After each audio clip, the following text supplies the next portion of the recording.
I stared at the innocuous brown package on my kitchen counter, feeling a sinking sensation in my gut. Another one. The third this week, all containing random items I never ordered or wanted. A set of cheap steak knives, a floral silk scarf, and now a garish ceramic vase. My heartbeat quickened as I scanned the plain wrapping for any clues, but just like the others, there was no return address or identifying information. "What's going on?" I muttered under my breath, running a hand through my graying hair. A strange, gnawing feeling told me this was no mere mix-up at the mail depot.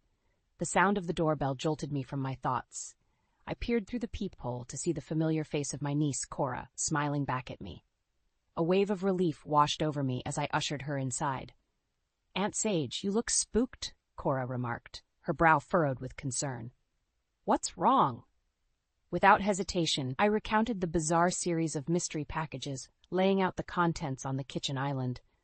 Cora's eyes widened as she examined each item, her fingers tracing over the intricate patterns on the vase. "This is really weird," she murmured. "Have you tried calling the companies or tracking the shipments?" I nodded, feeling a lump form in my throat. "That's the thing. There are no order numbers, no invoices, nothing. It's like these packages just materialized out of thin air." Cora's expression hardened, her jaw set in determination. "We need to get to the bottom of this. Maybe we should install some security cameras around the house, just in case." Her suggestion ignited a spark of unease within me. Could someone be targeting me? But who and why?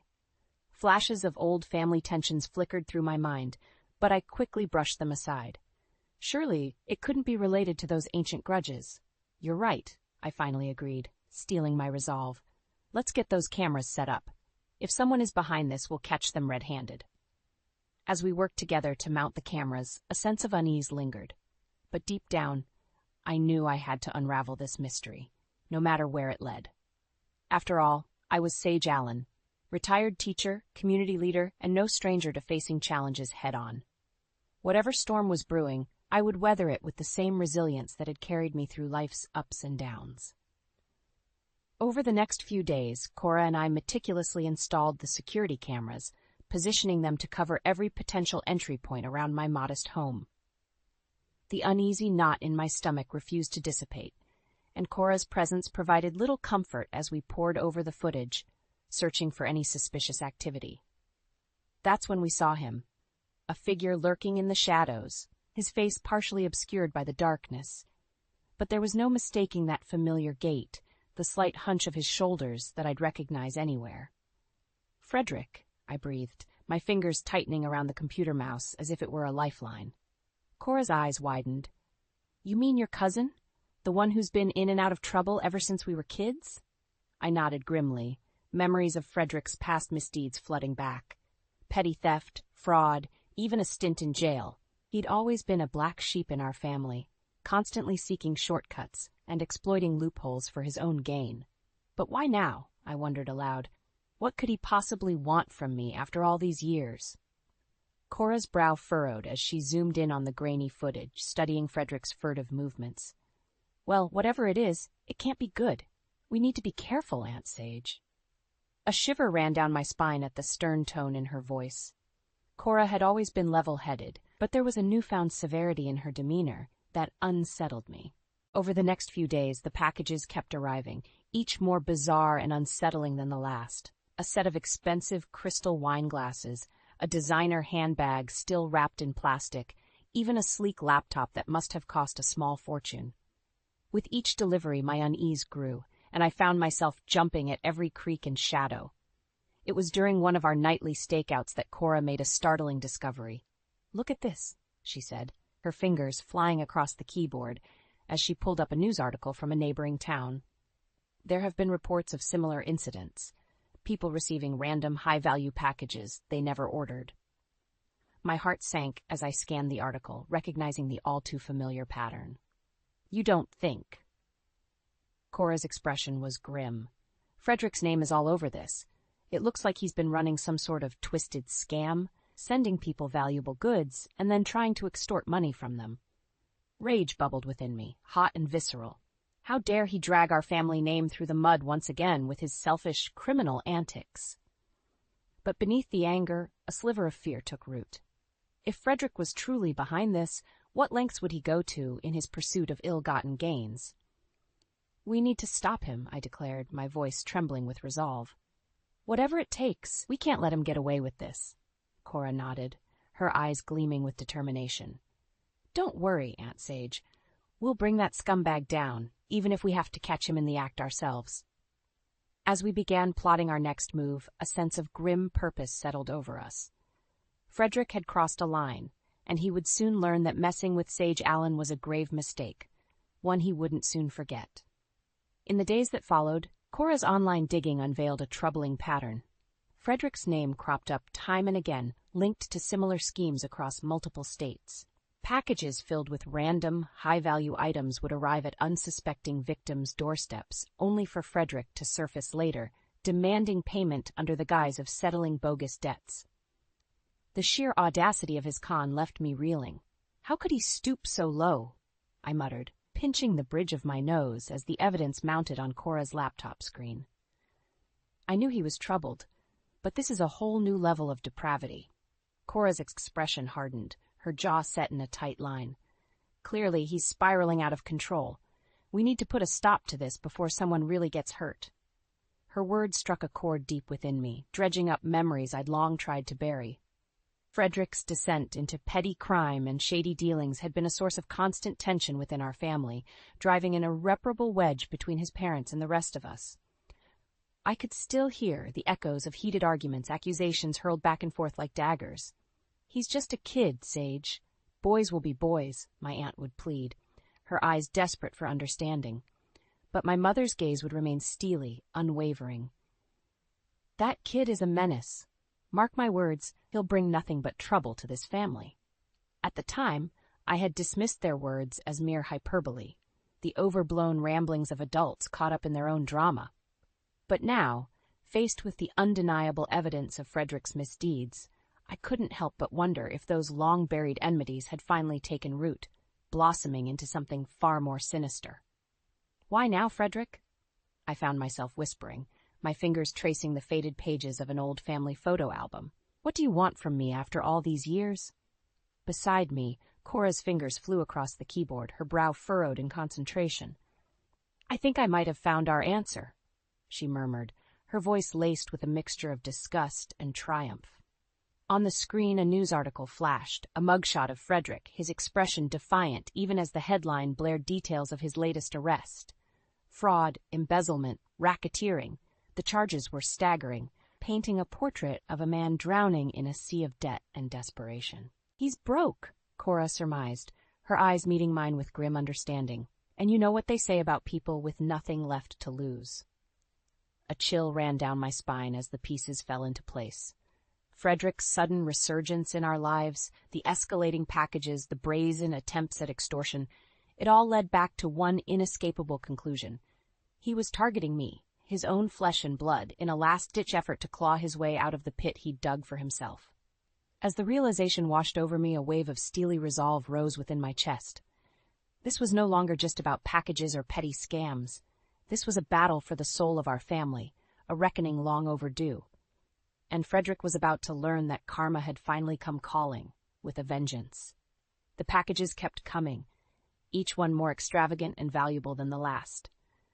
A gorgeous diamond tennis bracelet, a top-of-the-line laptop, even a sleek virtual reality gaming system, still sealed in its box. With every delivery, my sense of unease grew, morphing into a simmering rage that threatened to boil over. It was during one of our nightly vigils, poring over the security footage, that Cora's phone trilled with an incoming call. She shot me an apologetic glance before answering, her expression quickly shifting to one of concern.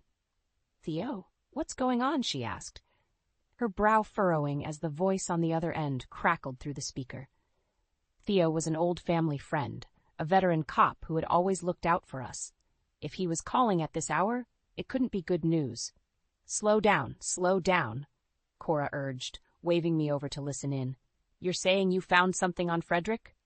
My heart lurched at the sound of his name, and I leaned in closer, straining to catch Theo's words through the tinny speaker. "Deep in debt, over his head with some real nasty characters," Theo's gruff voice echoed. "Looks like he might be trying to pull off some kind of scam, targeting someone close to him for a big score. Cora's eyes met mine, a silent understanding passing between us. Of course, it all made sense now. Frederick's desperate financial situation, his sudden reappearance in our lives, the escalating packages. It was all part of an elaborate scheme to bilk me out of every penny I had. That low-life son of a... I muttered, my fists clenching involuntarily. The sheer audacity of his plan, the betrayal of targeting his own family, ignited a fury within me unlike anything I'd ever felt before. Cora placed a gentle hand on my arm, her touch grounding me in the moment. "Thanks for the heads up, Theo," she said into the phone, her voice steely with determination. "We'll handle it from here." As she ended the call, a weighted silence hung between us, thick with unspoken tension. Finally, Cora broke the stillness, her words slicing through the air like a knife. "We have to stop him, Aunt Sage, no matter what it takes." I nodded, my jaw set in a grim line. Absolutely, that snake has gone too far this time. A plan began to take shape in my mind, a daring gambit that would force Frederick to show his true colors once and for all. But to pull it off, we'd need help. Someone with insider knowledge, someone Frederick would never suspect.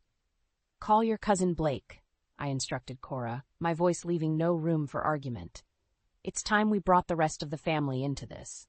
As Cora dialed the number, I felt a surge of grim satisfaction coursing through my veins. Frederick had made a grave mistake in underestimating me, in thinking he could slither his way back into our lives and bleed us dry without consequence. This time, there would be no more second chances, no more empty promises of reform. This time, justice would be served, and Frederick would finally answer for his litany of sins against our family. The annual Allen family reunion was always a boisterous affair, a chance for distant relatives to gather and catch up over heaping plates of Mom's famous potato salad. But this year the cheerful banter and laughter felt forced, a thin veil barely concealing the undercurrent of tension that crackled through the air. As I scanned the crowded backyard, my gaze landed on Frederick, holding court in the corner with a small cluster of cousins. His booming laugh grated against my nerves, and I felt my hands ball into fists at my sides. This couldn't go on any longer. Exchanging a meaningful glance with Cora, I steeled my resolve and began weaving through the throngs of people, making a beeline for Frederick's little coterie. As I drew closer, his eyes met mine, and for a fleeting moment, I saw a flicker of unease cross his features before his trademark smirk snapped back into place. Well, if it isn't my dear cousin Sage," he drawled, raising his beer in a mock toast. "To what do we owe the pleasure?" I felt the eyes of the others upon me, their gazes curious, expectant. This was it, the moment of truth. "Cut the crap, Frederick," I spat, my voice low and dangerous. "We know what you've been up to with those packages." A hush fell over the group as Frederick's smirk faltered, his bravado slipping for the briefest of moments. But just as quickly, he regained his composure, letting out a dismissive chuckle. "Packages? What are you on about, Sage? You're starting to sound a bit paranoid in your old age." The jeers and snickers from his little entourage only fueled my anger, and I felt my pulse quicken as I stepped closer, invading his personal space. "Don't play dumb with me," I snarled, jabbing a finger into his chest. "We have evidence, video footage of you sneaking around my property, the paper trail linking you to similar scams across the country. It's all there, clear as day." Frederick's eyes widened, and for a moment I thought I saw a glimmer of panic flit across his features. But just as quickly, he schooled his expression into one of feigned indignation. "These are serious accusations, Sage," he scoffed, puffing out his chest in a show of bravado. "You'd better have some solid proof before slandering my good name like this." A tense silence hung in the air, thick and suffocating. This was the moment, the chance to back down, to defuse the situation and walk away. But as I met Frederick's defiant glare, something inside me snapped. "You're right," I growled, my voice dripping with venom. "I do have proof, and I'm going to make sure the whole family sees it." With that, I whirled around and stormed away, leaving a stunned Frederick in my wake. As I marched back towards the house, Cora fell into step beside me, her expression a mix of concern and admiration. "That was intense," she murmured, her eyes wide. "Are you sure you want to do this, Aunt Sage? There's no going back after this." I didn't hesitate, my mind made up. Absolutely. It's time for Frederick to face the consequences of his actions once and for all. As we made our way inside, I could feel the weight of 1,000 eyes boring into my back. But I didn't care. This was about more than just packages or petty scams. This was about justice, about reclaiming our family's dignity from the clutches of a man who had squandered it for far too long. And as I dialed Theo's number, I knew that the reckoning had finally arrived. The next few days were a flurry of activity as Cora, Theo, and I put the final pieces of our plan into motion. We knew Frederick would be monitoring the situation closely, waiting for his next opportunity to strike. And that's precisely what we were counting on. "Are you sure you want to go through with this, Sage?" Theo asked, his brow furrowed with concern as he triple-checked the hidden cameras we'd planted around my property. "This guy seems like bad news. I don't want you getting caught in the crossfire." I met his gaze, my jaw set in determination. "I'm sure, Theo. It's time we put an end to Frederick's games once and for all." Cora stepped forward, her expression mirroring my own resolute demeanor. "We've got your back, Aunt Sage. This scumbag isn't going to know what hit him." With a sharp nod, Theo signaled that everything was in place. "All right then, let's get this show on the road." The bait was simple, another high-value package, this time containing a sleek, top-of-the-line drone with all the bells and whistles. We knew Frederick wouldn't be able to resist such a tempting prize, and sure enough, within hours of the delivery, the security feeds crackled to life. There he was, skulking around the periphery of my property, his eyes darting back and forth like a cornered animal. My heart pounded in my chest as I watched him inch closer, his movements furtive and calculated. "He's going for it," Cora whispered, her fingers tightening around the edge of the laptop screen. We held our breath as Frederick crept up to the front porch, snatching the package with a greedy swiftness before retreating back into the shadows. But this time, he wasn't getting away so easily. "That's our cue," Theo growled, his hand already reaching for his radio. "Let's move in." In a blur of motion, we sprang into action, Theo's team of officers converging on my property from all sides. Frederick's eyes went wide as the net closed in around him, and for a moment I almost felt a twinge of pity at the sheer terror etched across his features. Almost. "Frederick Allen, you're under arrest for fraud, extortion, and a whole host of other charges," Theo barked, his tone leaving no room for negotiation as he slapped the cuffs around Frederick's wrists. "You have the right to remain silent." But Frederick wasn't going down without a fight. As the officers hauled him towards the waiting squad car, he craned his neck in my direction, his eyes burning with a poisonous mixture of rage and desperation. "You think this is over, Sage?" he spat, his words laced with venom. "You have no idea what you've just stepped into. This is just the beginning." A shiver ran down my spine at the implicit threat in his voice, but I refused to show any outward sign of fear. "Not now, not after everything we'd been through to get to this point." "Save it for the judge, Frederick," I countered, my voice steady and unwavering. "Your reign of terror is over." As the squad car peeled away, leaving a cloud of dust in its wake, I felt a strange sense of relief wash over me. The weight of Frederick's looming presence, the constant anxiety and uncertainty, had finally been lifted from my shoulders. But even as I basked in the momentary triumph, a nagging voice in the back of my mind reminded me that this was far from over. Frederick's parting words echoed like a sinister promise, a harbinger of storms yet to come. Cora must have sensed my unease because she stepped forward, wrapping her arms around me in a fierce embrace. "Don't worry, Aunt Sage," she murmured, her voice thick with conviction. "We've got this.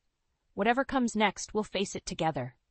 And in that moment, surrounded by the unwavering support of my family, I knew that no matter what challenges lay ahead, we would emerge victorious.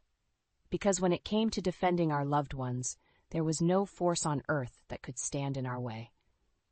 The atmosphere at the Allen family reunion was electric, charged with a palpable tension that crackled through the air like static electricity. As I scanned the crowd gathered in my backyard, I could see the whispers, the furtive glances in my direction. Everyone was buzzing about the events of the past week. Frederick's dramatic arrest the topic on everyone's lips. Part of me felt a twinge of guilt at the prospect of airing our dirty laundry in such a public forum. But the other, larger part of me knew that this was a reckoning long overdue, a chance to finally expose Frederick's misdeeds and hold him accountable for the pain and chaos he'd sown within our family. Cora must have sensed my inner turmoil because she leaned in close, her voice low and reassuring. "You ready for this, Aunt Sage?" I took a deep breath, steeling my resolve, and gave her a curt nod. "More than ready. It's time we put an end to this once and for all." With that, I stepped forward, my movements commanding the attention of the assembled crowd. A hush fell over the gathering as all eyes turned towards me, a heady mixture of curiosity and apprehension hanging thick in the air. "Family," I began, my voice ringing out clear and strong. "I know you're all wondering why I've called this little impromptu get-together today. The truth is, there's something that needs to be addressed, a cancer that has been festering within our ranks for far too long." A ripple of murmurs swept through the crowd, but I pressed on, undeterred. For years we've turned a blind eye to the actions of one person, a man who has shown time and again that he has no regard for the sanctity of our family or for the values we hold dear. I paused, letting the weight of my words sink in. I'm talking, of course, about Frederick. At the mention of his name, a palpable shift occurred, as if a collective gasp had been sucked from the lungs of every person present. Frederick's supporters shifted uncomfortably, their gazes darting back and forth while others leaned forward, rapt with attention. "Some of you may have heard whispers about his recent activities," I continued, my voice hardening. "The packages, the scams, the outright extortion attempts. Well, I'm here to tell you that it's all true, and we have the evidence to prove it." With a sharp nod to Cora, she queued up the video footage we'd compiled, the large screen behind me flickering to life with grainy images of Frederick skulking around my property, his movements furtive and guilt-ridden. Gasps and murmurs rippled through the crowd as the damning footage played out, each frame more incriminating than the last. And then, the pièce de résistance, the video of Frederick's arrest, his snarling face contorted with rage as the cuffs clicked around his wrists. As the footage concluded, a heavy silence hung in the air, thick and oppressive. All eyes were on me, 1,000 unspoken questions burning in their gazes. Finally, a voice broke through the stillness, trembling with barely contained emotion. "Is it true?" Frederick's mother croaked, her eyes glistening with unshed tears. Did you really do all those terrible things, son?" For a long moment, Frederick said nothing, his gaze fixed on the ground, his shoulders slumped in defeat. But then, almost imperceptibly, he nodded, a barely perceptible dip of his chin that spoke volumes. I didn't have a choice," he muttered, his voice tinged with a mixture of defiance and shame. "I was drowning, backed into a corner. Sage was the only one who could help me out of this mess." A chorus of gasps and outraged cries erupted from the crowd, but I remained stoic, letting the damning truth of his words hang in the air like a noxious cloud. As Frederick was led away, his footsteps echoing hollowly across the yard, I felt a profound sense of relief wash over me. The cancer had been excised, the festering wound finally lanced and drained. But even as I basked in the momentary triumph, I knew that our work was far from over. This was just the first step in a long journey, a journey to heal the rifts that had been torn open within our family, to rebuild the bonds of trust and kinship that Frederick had so callously shattered. And as I looked out over the sea of faces, their expressions a kaleidoscope of emotions ranging from shock to anger to grim determination, I knew that we would emerge from this trial stronger than ever before. Because at the end of the day, we were Allens. And no matter what storms raged around us, our family would weather them together, united and unbreakable. The weeks following Frederick's arrest were a whirlwind of activity. With his confession and the damning evidence we'd gathered, the case against him was airtight. He was slapped with a laundry list of charges: fraud, extortion, racketeering, you name it. As the full extent of his crimes came to light, the family was left reeling, struggling to come to terms with the depths of his betrayal. But through it all, I remained steadfast, channeling my energy into something positive, a mission to ensure that no one in our community would ever have to endure the kind of trauma and turmoil that Frederick had inflicted upon us. It started small, with a few neighborhood watch meetings and workshops, on recognizing the signs of elder abuse and financial exploitation. But as word spread of our efforts, the momentum grew, drawing in more and more volunteers eager to lend their voices and their time to the cause. You know, when all this went down, I was really worried about how it would impact the community, Theo admitted one evening as we strategized over cups of lukewarm coffee. But look at what you've managed to build here, Sage. It's incredible. I shook my head, a wry smile tugging at the corners of my lips. I'm just doing what needs to be done, my friend. After everything we went through with Frederick, I couldn't sit idly by and let others fall victim to the same kind of predatory behavior. Cora, ever my stalwart ally, chimed in with a proud grin. My aunt, the unstoppable force for good. Who would have thought your retirement would lead to all this? We shared a laugh at that, the warm camaraderie a balm for the lingering aches and pains of our recent ordeal. But even in those light-hearted moments, I never lost sight of the larger mission at hand. The real work began in earnest a few months later, when our grassroots efforts caught the attention of the local authorities. Before I knew it, I found myself sitting across the table from the district attorney herself, outlining our plans for a comprehensive community outreach and education program. What you've accomplished so far is admirable, Miss Allen, the DA said, her eyes shining with a mixture of respect and determination. But we can take this even further. With the right resources and support, we can implement preventative measures on a much larger scale, protecting vulnerable populations across the entire county. And just like that, our humble neighborhood watch evolved into something far grander, a full-fledged initiative with backing from law enforcement and local government agencies.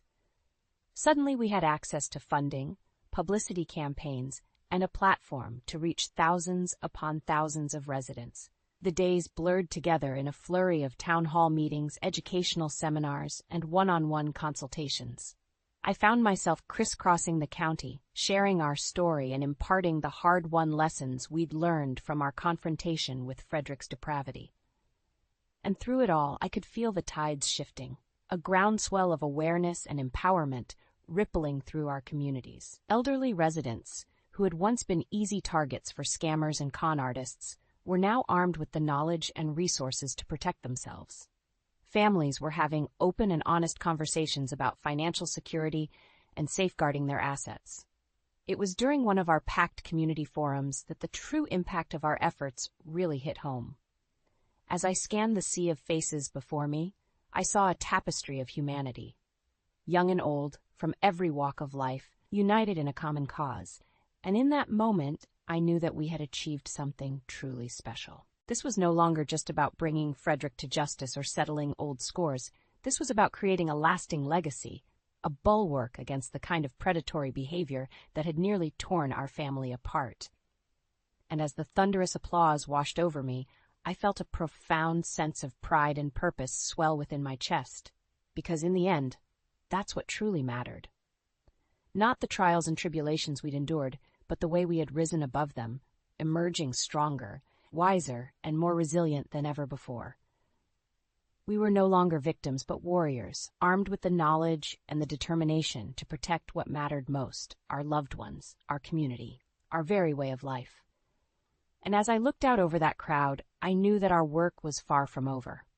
But with each life touched, each person empowered, we were building something truly special. A legacy that would endure long after the sting of Frederick's betrayal had faded from memory. A legacy of strength, resilience, and an unwavering commitment to justice and community.